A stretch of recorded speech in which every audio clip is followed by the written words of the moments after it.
जरा सोचो दोस्तों, एक ऐसी 3D फिल्म जिसको देखने से आपकी जान भी जा सकती हो, तो क्या आप ऐसी फिल्म को देखना चाहोगे? कुछ ऐसा ही होता है हमारी आज की इस कहानी में। कहानी की शुरुआत में डस्टी नाम का एक आदमी अपनी कार में बैठा बर्गर खा रहा होता है और साथ ही 80 के दशक के कुछ गाने सुन रहा होता है। 50 साल का होने के बाद भी उसे किसी चीज की फिक्र नहीं है और उसके पास कोई फुल टाइम जॉब भी नहीं है। इसी के चलते डस्टी ने अपने सारे दोस्तों को खो दिया है, लेकिन उसे इस बात की भी कोई परवाह नहीं है। तभी रोड पर खड़ी दो लड़कियां उसकी वीडियो बनाने लगती हैं। इन्हें देखकर डस्टी को अजीब सा महसूस होता है, लेकिन वो ऑकवर्ड नेचर के कारण उन्हें कुछ कह नहीं पाता। थोड़ी देर बाद उसकी भतीजी क्लोई उसकी कार में आकर बैठ जाती है और फिर वो दोनों साथ में एक मूवी थिएटर में जाते हैं। सिनेथ्रेक्स नाम के एक थिएटर में पहुंचने के बाद चाचा भतीजी में इस बात को लेकर बहस होती है कि आज कौन सी मूवी देखी जाए। डस्टी 80 के दशक की एक पुरानी फिल्म देखना चाहता है, जबकि क्लोई एक 3D फिल्म देखना चाहती है। इसके बाद वो टिकट लाइन की ओर आगे बढ़ते हैं और कार्ड से पेमेंट करके 2 टिकट खरीद लेते हैं। पर मेन थिएटर में जाने से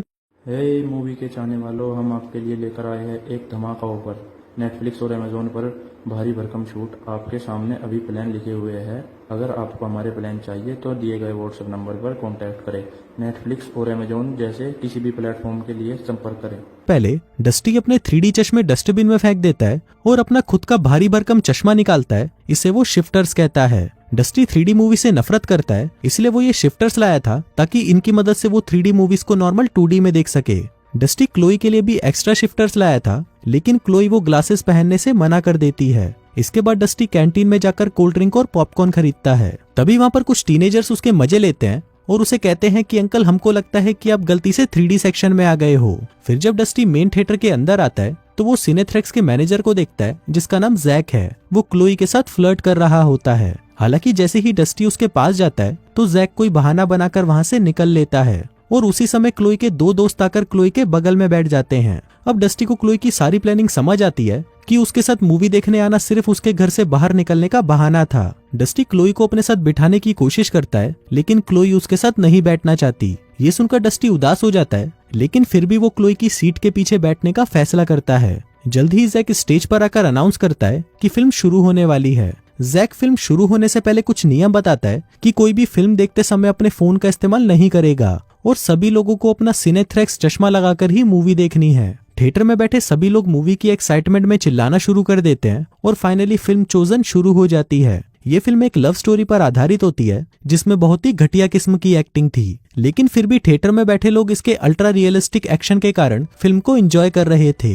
हालांकि डस्टी, जिसने कोई चश्मा नहीं पहना था, वो इस फिल्म से पूरी तरह निराश है। थोड़ी देर बाद उसे अपने शिफ्टर चश्मे याद आते हैं और वो उन्हें पहनकर फिल्म देखने का फैसला करता है। हालांकि वो चश्मे 3D मूवी को 2D में दिखा रहे थे, इसलिए डस्टी को अभी भी कुछ खास मजा नहीं आता। जिसके बाद वो आसपास में बैठे बाकी लोगों को परेशान करने की सोचता है। वो क्लोई के दोस्तों में से एक को मैसेज करते हुए देख लेता है और उसे भी एक ऐसे ही मौके की तलाश थी। वो क्लोई के दोस्तों को तंग करते हुए उसे कहता है कि क्या तुम्हें याद नहीं कि थिएटर में फोन का यूज करना मना है। फिर डस्टी सोचता है कि वो क्लोई को उसके दोस्तों के सामने शर्मिंदा करने में पूरी तरह से सफल हो गया है। अब जैसे जैसे फिल्म आगे बढ़ती है, डस्टी और भी ज्यादा बोरिंग फील करता है। तभी अचानक फिल्म के एक सीन में वो कुछ अजीब सी चीज नोटिस करता है, जैसे कि स्क्रीन धुंधली हो गई हो। हालांकि जब वो अपने शिफ्टर्स उतारता है तो उसे कुछ दिखाई नहीं देता। अब डस्टिन भी सिनेथ्रेक्स चश्मे का यूज करना चाहता था, इसलिए वो थोड़ी देर के लिए क्लोई से उसके 3D चश्मे मांगता है। लेकिन इस समय तक क्लोई अपने अंकल की बचकानी हरकतों से तंग आ चुकी थी। अंत में और कोई चारा न होने पर डस्टिन अपने शिफ्टर्स वापस लगा लेता है और फिल्म देखना जारी रखता है। तभी अचानक डस्टी को स्क्रीन में एक बड़े से कीड़े जैसा जानवर दिखाई देता है, जबकि थिएटर में बैठे बाकी लोगों को वहाँ पर ऐसा कुछ दिखाई नहीं दे रहा था, लेकिन डस्टी उसे साफ देख पा रहा था। डस्टी घबराकर जल्दी से अपना चश्मा उतार देता है और इसी के साथ वो कीड़ा भी गायब हो जाता है। अब कुछ समय बीत जाता है, लेकिन वो कीड़ा कहीं भी दिखाई नहीं देता। इसलिए डस्टी को डाउट होता है कि शायद ये उसके शिफ्टर्स की वजह से हो रहा होगा। पर जैसे ही वो वापस अपने 2D शिफ्टर्स पहनता है तो इस बार वो विशाल कीड़ा उस पर हमला कर देता है। डस्टी डर जाता है और जोर जोर से चिल्लाने लगता है। वो क्लोई और उसके दोस्तों पर पॉपकॉर्न भी गिरा देता है, जिससे गुस्से में आकर थिएटर में बैठे लोग उसे गालियां देने लगते हैं। लेकिन डस्टी को पूरा यकीन था कि थिएटर के अंदर कोई ना कोई अजनबी चीज मौजूद है। फिर इस हंगामे पर थिएटर के मैनेजर जैक की नजर पड़ती है। वो डस्टी के पास आता है और बाकी लोगों की खुशी के लिए वो उसे थिएटर से बाहर ले जाता है।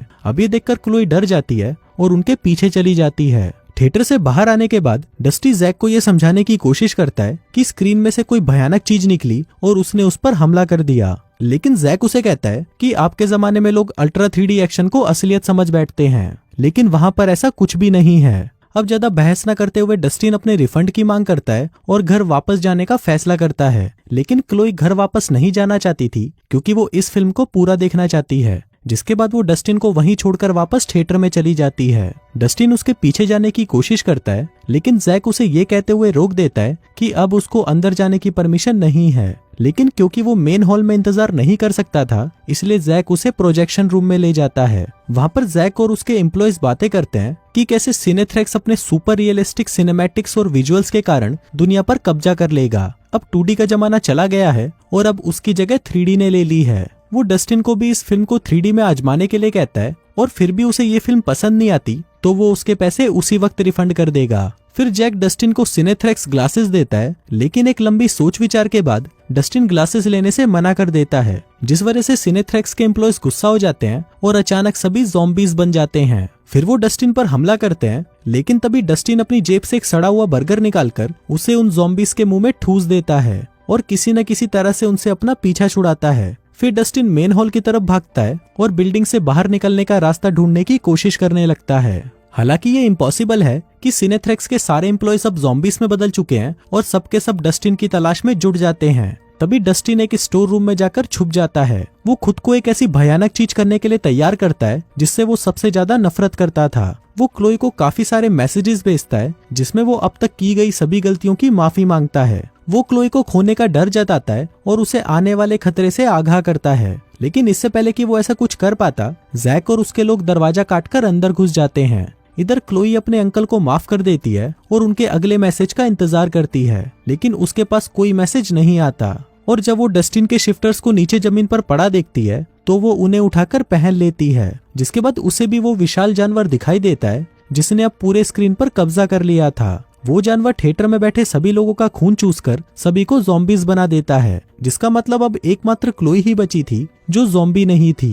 क्लोई घबरा जाती है और वहां से भागने की कोशिश करती है, पर तभी ज़ॉम्बीज उसका पीछा करने लगते हैं। क्लोई समझ गई थी कि अब उसका बचना नामुमकिन है, पर तभी वो एक प्रॉप तलवार की मदद से ज़ॉम्बीज को मारने की कोशिश करती है और वो किसी न किसी तरह से प्रोजेक्शन रूम के अंदर आ जाती है। वहां पर वो अपने अंकल को एक कुर्सी से बंधे हुए देखती है। हालांकि इससे पहले कि वो डस्टिन की मदद कर पाती, जैक और उसके एम्प्लॉयज उसे पकड़ लेते हैं। इसके बाद जैक इस सारी तबाही और प्लानिंग के पीछे वाले मास्टरमाइंड का खुलासा करता है। जैक कहता है कि ये एक एलियन है जो किसी दूसरी गैलेक्सी से आया है और वो यहाँ पर अपनी प्रजाति यानी स्पीशीज बढ़ाना चाहता है। फिर जैक बताता है कि इस इन्फेक्शन से संक्रमित होना उसके लिए अब तक का सबसे खूबसूरत पल था, क्योंकि अब उसे कोई भी दर्द या चिंता महसूस नहीं होती। ये बताकर जैक जबरदस्ती डस्टिन को वो 3D चश्मा पहनाने लगता है और उसे वो चोजन फिल्म देखने के लिए कहता है, जिससे ये साफ था कि वो ग्लासेस पहनकर फिल्म देखने से डस्टिन भी उन्हीं की तरह एक ज़ॉम्बी बन जाएगा। लेकिन तभी सही समय पर क्लोई एक कांच का टुकड़ा घुसाकर उस एलियन को पीछे की ओर धकेल देती है, जिससे जैक और उसके एम्प्लॉयज कुछ पल के लिए अपना आपा खो देते हैं।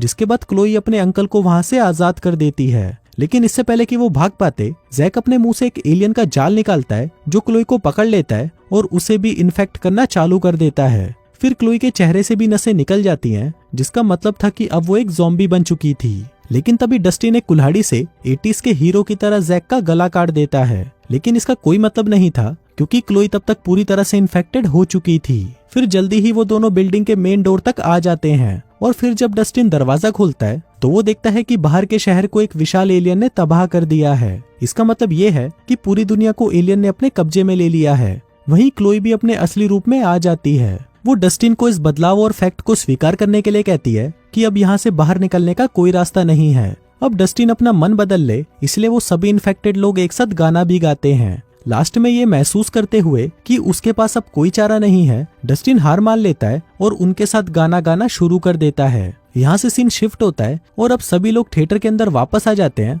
और दोबारा वही फिल्म चलाई जाती है। क्लोई जो कि अब पूरी तरह से इन्फेक्टेड है, वो अपने अंकल को एक सिनेथ्रेक्स चश्मा देती है ताकि वो भी उन्हीं की तरह बदल जाएं। और इसी के साथ ही ये कहानी यहीं खत्म हो जाती है।